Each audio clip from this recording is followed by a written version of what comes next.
lots of things that we can do. Don John of Austria did not say, stay home and pray your rosary. He said, come with me, we're going to war. And we need to have the same attitude right now. If it's the end of the world, it's the end of the world. We don't know that. Plenty of people in the past thought it was the end of the world, and they went out in the desert and they hid out and they missed the war. They missed the battle. They were missing in action. That is not going to be us. We have a war to fight, a war in the name of Christ the King. We're going to fight this war. We're not going to get discouraged, and we have to have little meetings like this to keep ourselves prepared to go back to the front line, right? So that I look at you and I remember this night, and we have this talk, we have this time together, and sometimes I feel discouraged maybe down in the future. I'm going to remember you, and you're going to remember me, and you're going to remember each other. We have to keep each other on this battlefield. It is a court-martialable offense to destroy the morale of the army, of the soldiers, no matter how outnumbered we are. It doesn't do any good for us to say we're going to lose. We don't have a chance. We do have a chance. History is one after the other stories of Christians, followers of Christ, who were completely outnumbered and didn't think they had a chance. It started with our Lord and Savior Jesus Christ crucified on the cross. Think how they must have thought at any moment. Mary Magdalene, St. John, they must have thought, his followers, he's going to get off the cross at any moment. He's not going to let this happen. He's God. He's going to smite these enemies. He's going to take these Romans out. And he says it is finished, and he breathes his last, and he dies. And that's where it begins, this war for Christ the King. And that's where it begins. Mary Magdalene doesn't lose faith. She goes to the tomb. She's still full of hope. She's still full of faith. She's afraid. But she goes, and from this witness, from this dark moment in history, the darkest moment in the history of the world, comes, of course, the Christians in the Colosseum, comes the pain and the suffering of martyrdom and persecution, but then ultimately the greatest civilization that the world has ever seen in Christendom comes out of very humble beginnings when people were very outnumbered. So that's where we are now. But we have to be realistic. How many, for example, here are not tried? Is there anybody here who's not a traditional Latin Mass Catholic? Anybody new to the fight? A couple maybe here and there. It's so important that we as traditionalists, those of us who have been at it for a long time, to understand there's going to be a great influx, and there already has been, but also to reach out lovingly to people who are just beginning to figure out that something's very wrong here, that our church is under attack, to reach out lovingly and lead them to Christ. There's a temptation, because they've been making fun of traditionalists for a long time, ever since I was a little kid, mocking them, calling them schismatics, calling us outside the church, calling us more Catholic than the Pope. So there's a temptation now to say, told you so. We were right all along. We're the best. We're the best. We're the greatest. You guys were wrong. We have to resist that temptation, because what we want is the largest possible coalition of Christians that we can muster in the world right now. And I'm going to tell you, we'll talk about this in a bit, but it's a lot better now than it was, despite we're going to talk about Traditionis Custodes. We're going to talk about the attack on the Mass. But I want to preface that by saying I remember 1972. I remember 1975. I remember Masses in hotel basements. I remember priests who were thrown out of the cold. There was no Fraternity of St. Peter. There was no Society of St. Pius X. There was no Order of Priests like you have here. There was nothing. So it's better now. There are millions and millions of us. There are thousands of young priests. We'll talk about the Chartres pilgrimage in a moment, from Paris to Chartres, 3-day walking pilgrimage. We did that this summer. There were endless number of young priests at Chartres this year. Realistically, I think it was between 300 and 500. A lot, in other words, that we're not there in the early days. Keep all of that in mind, and I'm certainly not, many of you, obviously most of you know this or you wouldn't be here. So my job tonight, as I see it, is just to remind us not to get discouraged, to stay in the war, and to understand now. This is very, very important. You saw the speech last night? Everybody see the speech last night, President Biden? Pretty terrifying moment. Pretty terrifying moment. A man who is unhinged. A man who's is a Catholic, is an apostate Catholic. He seems to be the only one in the room who doesn't realize that he hides his own Easter eggs. He's nuts, right? But he's got the levers of power, most powerful country in the world. He comes out and gives a speech as though he's running against Donald Trump, and just by name condemns Donald Trump, condemns the MAGA movement, condemns all of you, condemns 75 million American patriots, essentially, as a bunch of racist Nazis who are a threat to the democracy. He declared war on us, all of us. Very weird. I've never seen, I'm a political science major, I've studied politics, been involved in politics all my life. I have never seen anything like this. It's not an election year. He's not running against Trump. Why is he so fixated on us, on patriots, on Christian America? Why is he so trying to fire up, incite violence against us? Do you know why? Because they don't have an answer for us. They don't have an answer for Christian patriotism. For people like us who are willing to fight, who mostly, by the way, as Solzhenitsyn said, mostly just want to be left alone to raise our children. We're not on offense. We're just trying to be left alone and raise our kids and live our lives. But if they're going to push us, we do have answers that they can't compete with, and so they have to criminalize us. Again, as kids here, it's not even close to being all the way over or something we got to conclude there's nothing we can do about it. There certainly is. And by the very fact that the President of the United States makes a speech like this, we know that we're the ones that they fear because we have the answer to everything they're trying to do. We are in the way of what they're trying to do. And that's what that speech was all about. They've run out of ideas. Hilaire Belloc said that when they start persecuting the Christians again, it means the revolution has failed because they failed to change what's in here. They failed to brainwash us. And so the only thing they can do is raw force and violence, starve the lions again.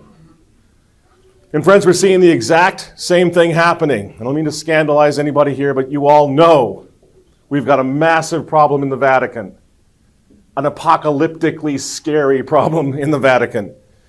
But what's interesting in terms of what happened last night with President Joe Biden, the same thing is happening there. And we talked about this a lot before, running TV. What in the world are they thinking? There supposedly is this big pandemic, right? The world is locked down. Kids are set years behind because they've been locked out of school by these policies. You got more monkeypox and whatever the heck else is coming.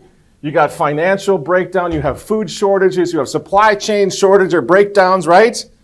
And in the middle of all of that, and in the middle of massive apostasy in the Catholic Church, Pope Francis is worried about us. A tiny, tiny little remnant. This, friends, should be the most encouraging thing we can possibly tell our children. They're really, really worried. Why? Because we have the pearl of great price, because we have kept the faith, because they have not brainwashed us, they have not forced us into apostasy. And even though we're a very tiny remnant of believers, we dominate their thoughts. They dominate their strategy and their concerns. These children are going to grow up. I just came back from the Chartres pilgrimage. 20,000 young people. The average age was 20 years old, marching from Paris to Chartres. And the Vatican sees it. They know the future of the Catholic Church is in this room. The future of the Catholic Church is the traditional Latin Mass. And so they're resorting to this violence, this traditionis custodes, to try to crush us because they can't compete. Many, many years ago, Cardinal, was the Archbishop at the time, Ranjith from Sri Lanka, made this point.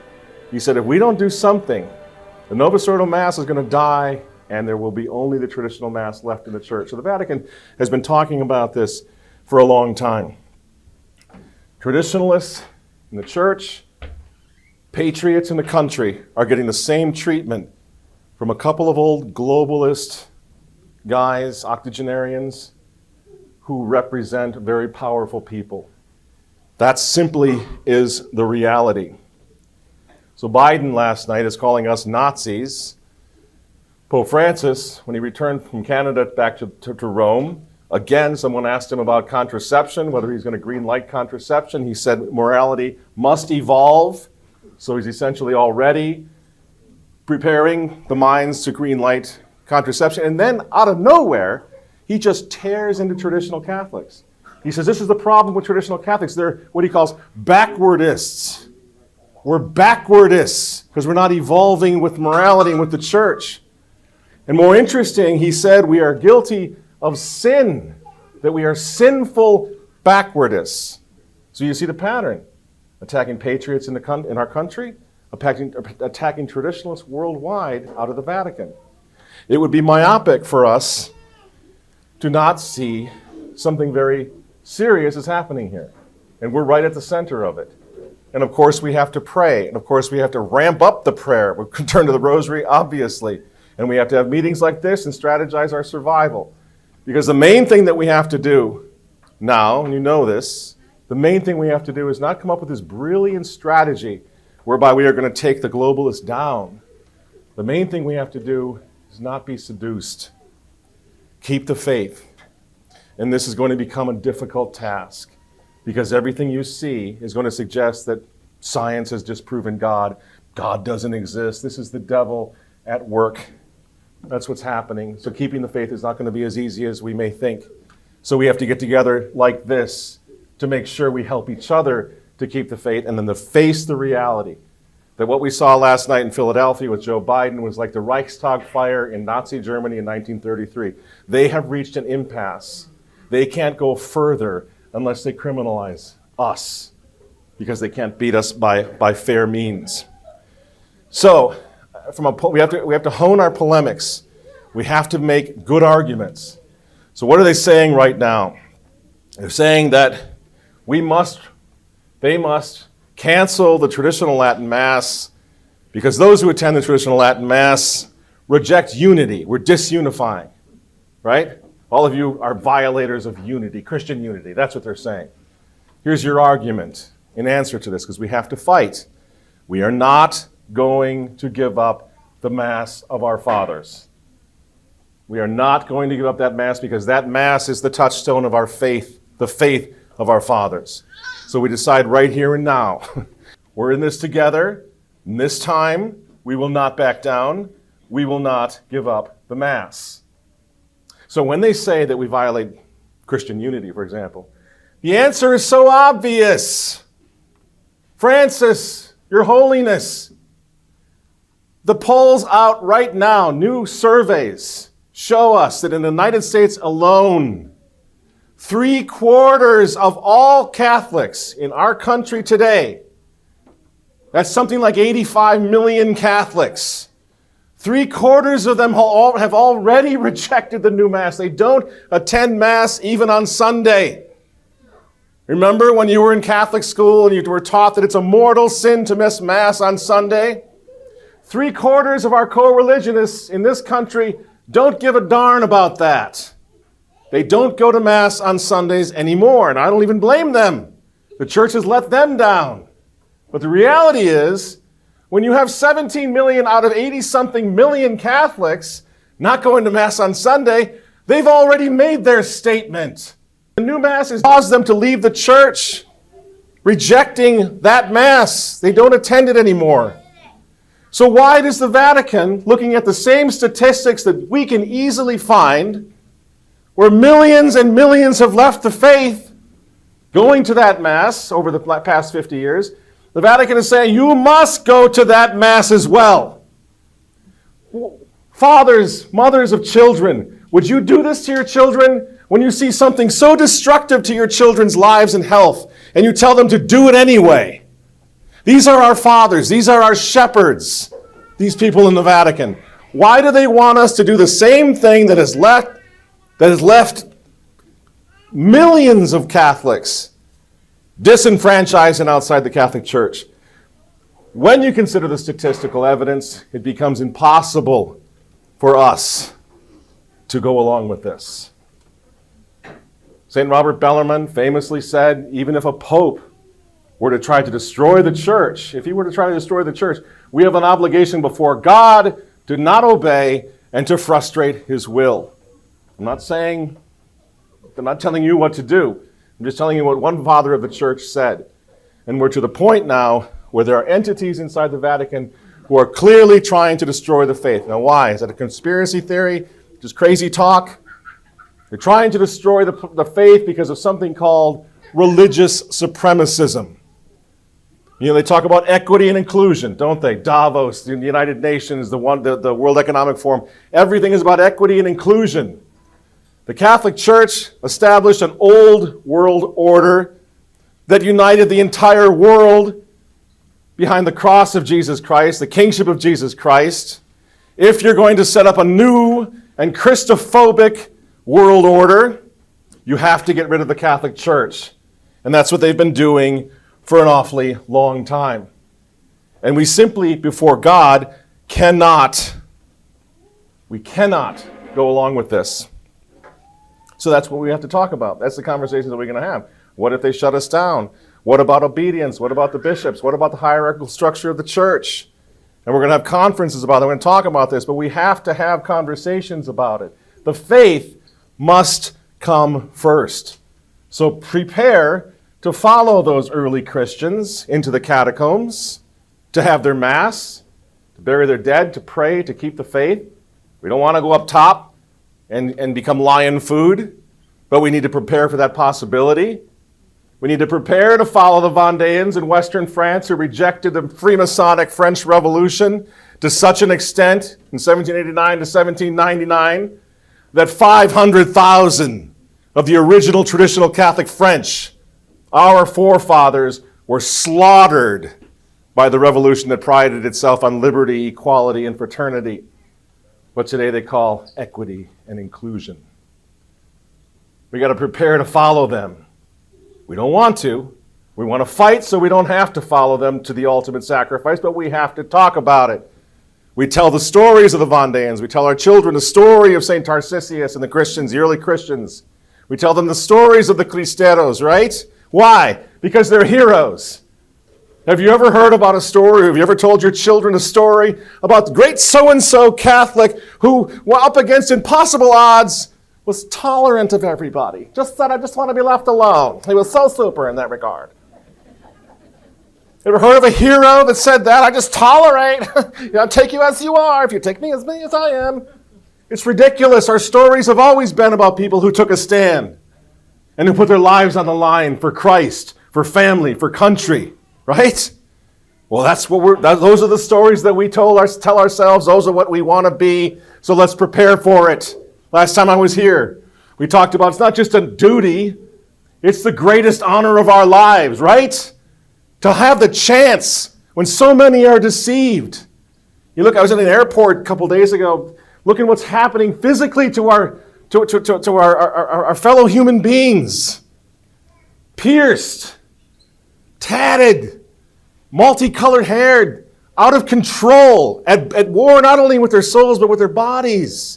I don't blame them. Who's doing this to them, right? So we have an opportunity to say, no, we're not going to be led into that hell on earth that millions have been led into. And it's an honor. And if we have to die a little prematurely, so be it. To stand next to St. Thomas More, St. Edmund Campion, the Cristeros, the Vendéans, the early Christians, so be it. What a way to check out. And before we check out, we're going to give them hell. We're going to fight with everything that we have so that they will not deceive the people who are behind us and who are looking to find a way out of this darkness. That's the reality, the honor of what we're doing. So they say now, you heard of this I'm going to butcher his name, Shia LaBeouf. All right, well, I'll just shorten it. He's Indiana Jones's kid in one of the Raiders movies, apparently, which I thought was kind of interesting. And I don't know if that movie's any good. I don't know if Shia is a nut job who's going to be a Buddhist 6 months from now or not. I do know he made a lot of sense in that interview with Bishop Barron. I do know that he represents millions of young people because we've seen it. Like I said, that parish in Denver, from 4,000 to 2,000 families, right? Lots of Shias out there going, holy cow, what is going on? What is going on? Not a matter of opinion. Did you see this character priest, so-called Catholic priest? He's been all over the internet using his guitar to bless everybody after Mass, holding it upside down and blessing everybody with his guitar. Go in peace, he says. This is blasphemy. This is satanic. This is what they've done with the Novus Ordo. Now, of course, that's one of the worst scenarios of it, but that's what's happening. No one seems to mind that. They're too busy going after traditional Catholics. So this guy Shia, is speaking the truth. He's speaking truth to power, as they say, and it's a very common reaction to what's happening to the Catholic religion. to the Mass. People who are searching for truth find it in the Latin Mass. And they're trying to crush the Latin Mass? Why? You can't come up with anything else other than we're seeing the force of evil, the hand of evil in this. Just like Tucker Carlson said a few weeks ago on Fox. He said, I've tried everything else. I'm not a guy that runs around talking about the apocalypse. I'm not quoting scripture. I didn't grow up that way. But he says, when I see what they're doing right now, especially the kids, there's only one thing. There's only one conclusion. It's evil. This is a war between good and evil. I couldn't agree more. And the same thing happening in the Catholic Church. So this story, ironically enough, God is good, the story of Indiana Jones's kid becoming a Catholic and crediting the traditional Latin Mass as his inspiration for why he became a Catholic. He calls it Padre Pio's Mass because he's in a movie playing Padre Pio, and he realized in the course of his study that the traditional Latin Mass is truth, and he embraced it. While that story was exploding, there was another little story in Rome where Pope Francis had appointed 22 new cardinals, each one more radically leftist than the other. Each one terrible track record on LGBT masses and supporting Father Martin and being weak on abortion and encouraging communion to pro-abort politicians, vaccinating everybody on the face of the earth is the only way to get, each one of these guys. But when this little story comes along about a little actor who's obviously a little eccentric, but speaking the truth about the Latin Mass, it stole all the headlines. I thought it was so ironic. You know why it stole the headlines? Because as far as the world's concerned, one actor out in Hollywood speaking this way has more power than all the bishops in this country combined and around the world. You know why? Because nobody cares about these guys anymore. With their woke ideology, their heterodoxy, the games that they're playing, the fact that they're terrified to speak the truth. And as much as I'm eager to take them on, I'm also ready to praise and step in behind the Bishop Schneiders, the Cardinal Burkes, the Archbishop Viganos, the Bishop Strickland. Now we got Bishop Tobin, the good one out in Rhode Island. Bishops are waking up, praise God, and we're getting ready for this war. But for the most part, this guy out in Hollywood trumps all the stories. So this conversion to the Catholic faith in the middle of the enactment or the enforcement of Traditionis Custodes, this dominates the headlines. And so a new Cardinal, Arthur Roche, who's the prefect of the Congregation of Divine Worship, he was in the Talbot magazine, in the UK magazine, and he said, when he was asked about Shia, he said, well, I'd like to talk to this guy. Like, yes, of course you would, because it's an embarrassment. And in the same interview, he says, because we have to be careful. We can't criticize, the Latin Mass. What's happening, he said, with these traditional Catholics, and now the Shia guy has joined the traditional Catholics. What's happening is they're criticizing Francis, but what really is at stake there is the criticism of Vatican II. Because as you know, there's no criticism allowed of Vatican II. Whatever that even means anymore. I say to Cardinal Roche, well, that may be, Eminence, but at least traditional Catholics know what Vatican II is, or was. Do you think anybody gives a rat's keister about Vatican II in the vast majority of Catholic parishes throughout the world? They don't even know what it is. There was a funny thing. I can't think of the cardinal's name. He was doing an interview with some young kids in the Vatican, or out in St. Peter's Square, and he told the story. And he said, when he said, does anybody know what Vatican II was? The bright young college student said, of course, that's the Pope's summer residence.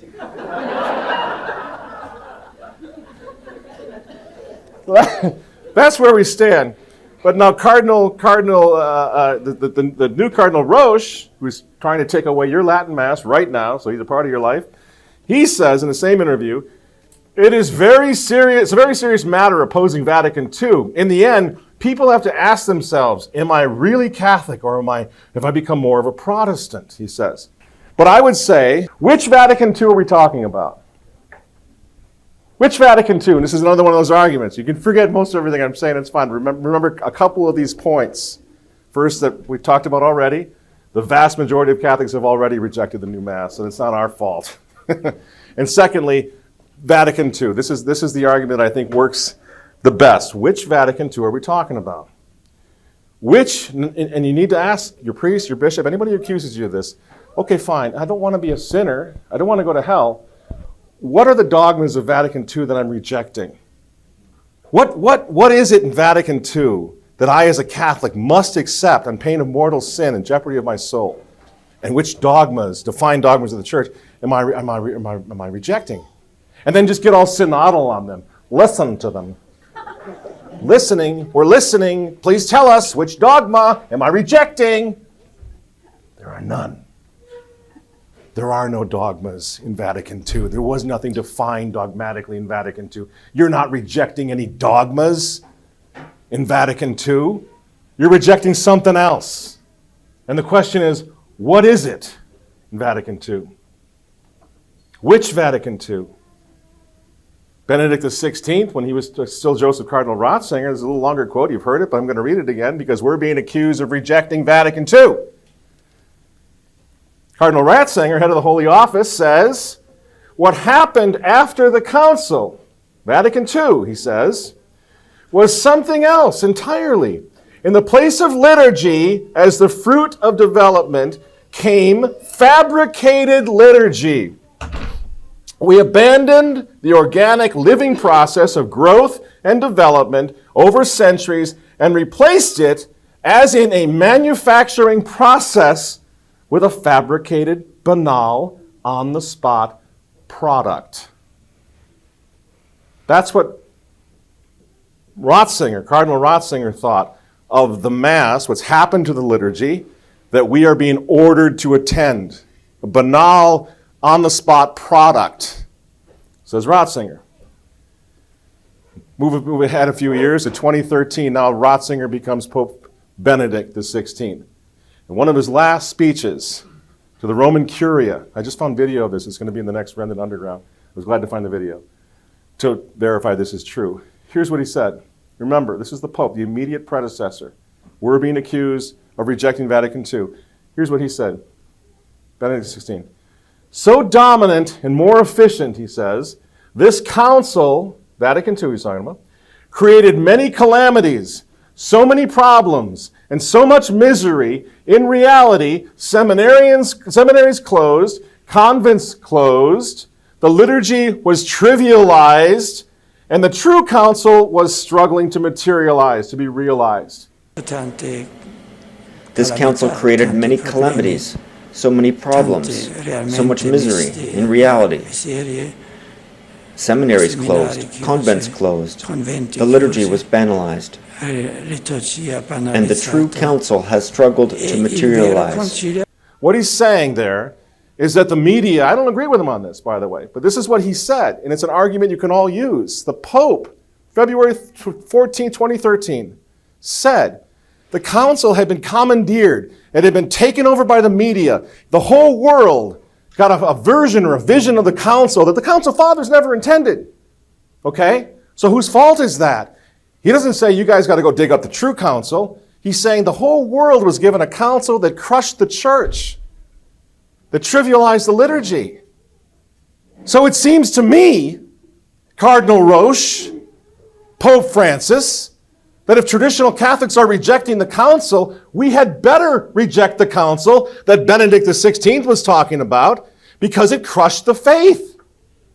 The Holy Father himself admitted this.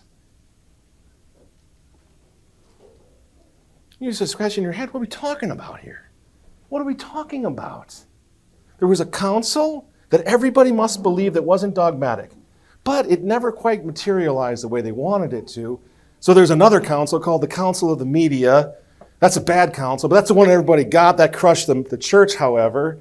And then there's this other thing called the Spirit of Vatican II. Nobody knows what that is. But you got to accept it and don't question anything, Cardinal Roche says. You can't go to your traditional Latin Mass anymore because you're not figuring this out. You're not accepting Vatican II. You think this is our fault on any level? We have an obligation before God, it seems to me, in a time like this when the faith is on the line, to take what is sure and what is secure, because they're not giving us anything sure or secure. And then what is sure and secure is the faith of our fathers that was handed down to us. The Mass of history. The Mass of Padre Pio, of St. Thomas More, of St. Thomas Aquinas, all the way back to the apostles. That's the sure thing.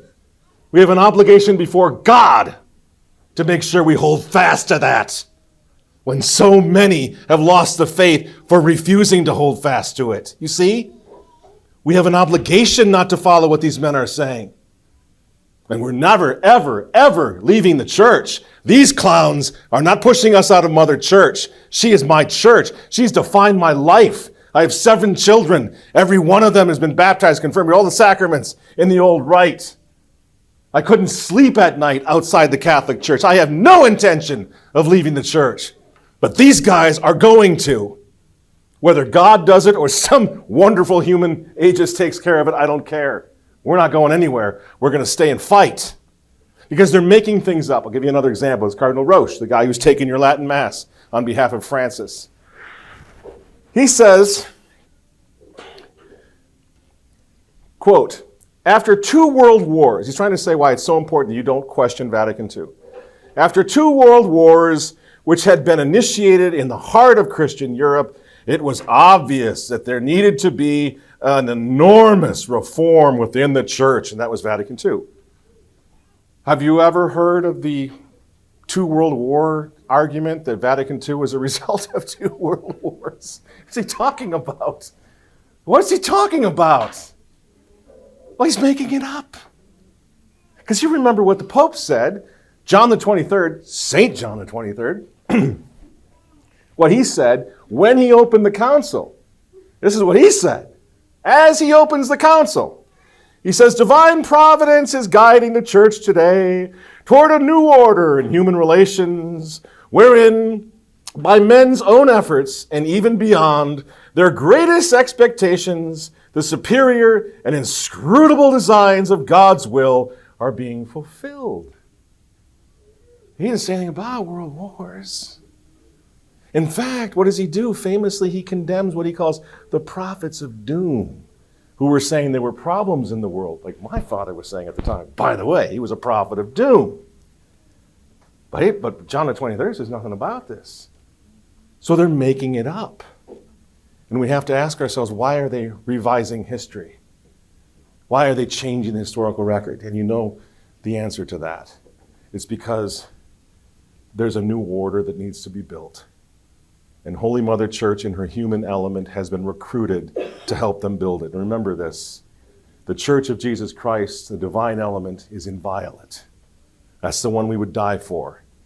But that the human element of the church can be corrupted and infiltrated certainly is true, not only in our time, but in previous times in history.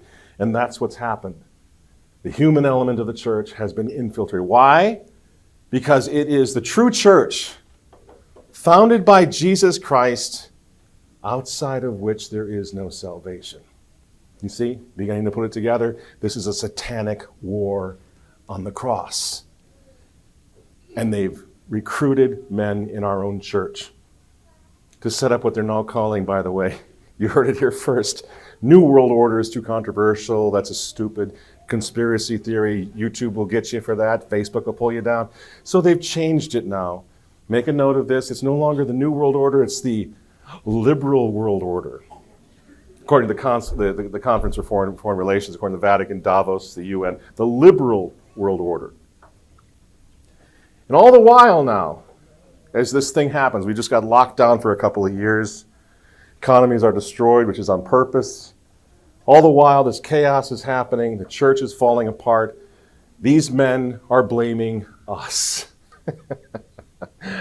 They're blaming you for it because you're not accepting Vatican II. You're not going along with the program. This Cardinal Roche, again, he says the Vatican II reforms are taking place, but it's a slow process because there are those who are dragging their feet and stubbornly opposing what the church has actually decreed. That's us. We're dragging our feet.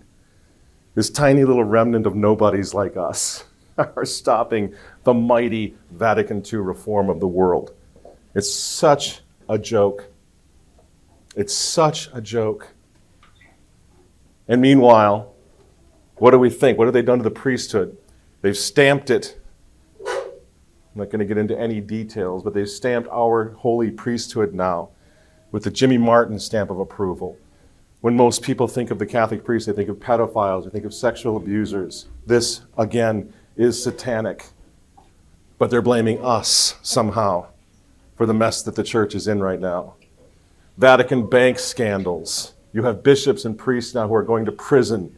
I'm not going to go into it here, it's too scandalous, but Bishop Zenchetta, I'm sure you know, he was actually accused of, you know what, in Argentina. Guess where he took refuge? The Casa Santa Marta. That's where the Pope lives.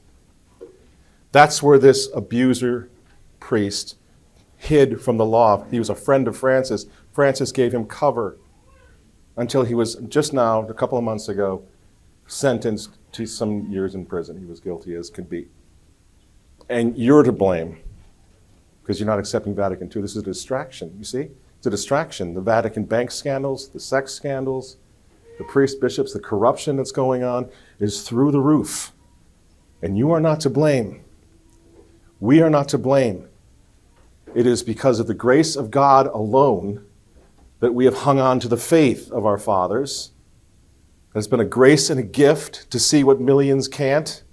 It is not our fault, but we stayed in the church, and we're never going to leave the church, and they're blaming us. Francis spent every month of 2022, do you see the prayer intention for September?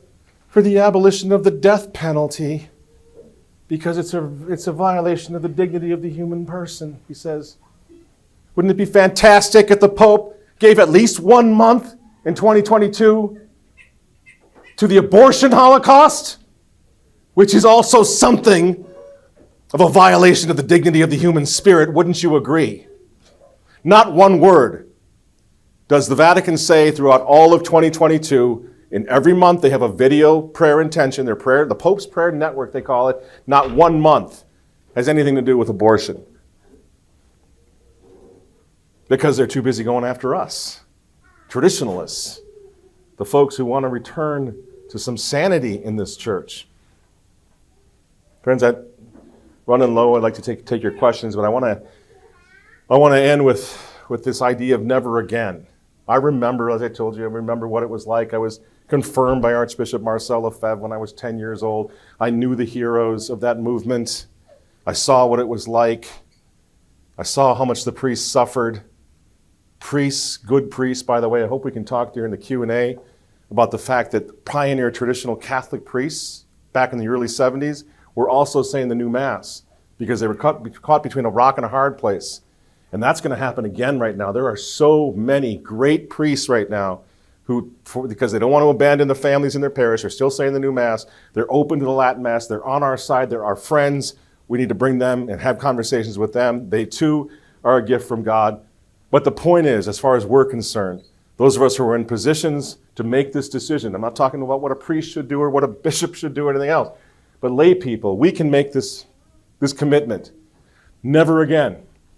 We will never abandon the Mass of our fathers, which means we need to prepare for war, some sort of war, whether it's just the spiritual one, we've already engaged in that, or some sort of physical persecution, we'll have to go underground once again into the catacombs in order to preserve the faith. Because this revolution, as Bishop Snyder says so beautifully, it's not going to last long. These revolutions never do. Soviet Union fell, the Nazi Reich lasted 11 years. This one will fall too. It's untenable. So what we have to do is make sure we outlast it and we outbreed it. Because that's not going to be hard. They're not having any kids, are they? I see a few right here. There's the future of the church just running down the aisle right over there. There she goes. That's the future. That's what we mean by unite the clans. There's a little story I'll close with. I think it was World War I, heard it years ago, but when they say how disunifying we are. Beautiful story. Germans and Americans are, after the war, after World War I, there's all sorts of troop movement, people are being returned to their countries, prisoners are being released and all of this. And there's this moment on a train platform in Germany, liberated now, where as they're switching cars in a train station, you have Germans on one side, a bunch of American GIs on the other side. And of course, they've been fighting each other for a while. And they start kind of staring at each other like, where's this going to go? I got a chance maybe to take one of these guys out. He killed my friend. I could, keep the war going a little bit. Getting kind of testy. Nobody knew what was going to happen. And all of a sudden, one guy had an idea. And he looks across the platform and he goes, Credo in unum Deum. And with that, both sides erupt into the creed. And the moment is diffused. And the brothers are brothers again. That's what the traditional Latin Mass actually does. Unites the four corners of the earth. Every man, woman, and child. And if you've never been to the Sharp Pilgrimage, I encourage you to go. When you feel what it's like to do that for 3 days, to have been struggling with your English, and everybody speaking French and German, and then you go to the magnificent Mass in the Sharp Cathedral, and you sing that same Credo in unum sanctam catholicam, one holy Catholic and Apostolic Church. You see? That's why I think it's satanic what they're doing, because they're trying to break apart that unity and that beautiful order of Jesus Christ, our King. That's what they want to do. And we can never, ever let them do that, friends. They do not have the right to take away our Mass. They do not have a right to make that order. That is an unjust order to stop attending the traditional Latin Mass. They have no right. I would encourage you then to be confident in this battle, to stay together, to keep together on this thing. Don't get discouraged. Don't lose the faith. Don't let them get inside your head. Klaus Schwab and all these guys, they're just like Adolf Hitler. They're going to go the way of the dodo bird eventually. It doesn't matter. The cross is still the most powerful symbol in the world. That's not going to change. But we need to hold it up. Don't let them attack us. Don't let them demoralize us. To not hold that cross up just like our forefathers did in the faith, so that it can be seen high. Joan of Arc, right? Hold the cross higher so I can see it over the flames. That's us. I have every confidence in the world that this is going to, in the end, the Immaculate Heart of Mary is going to triumph.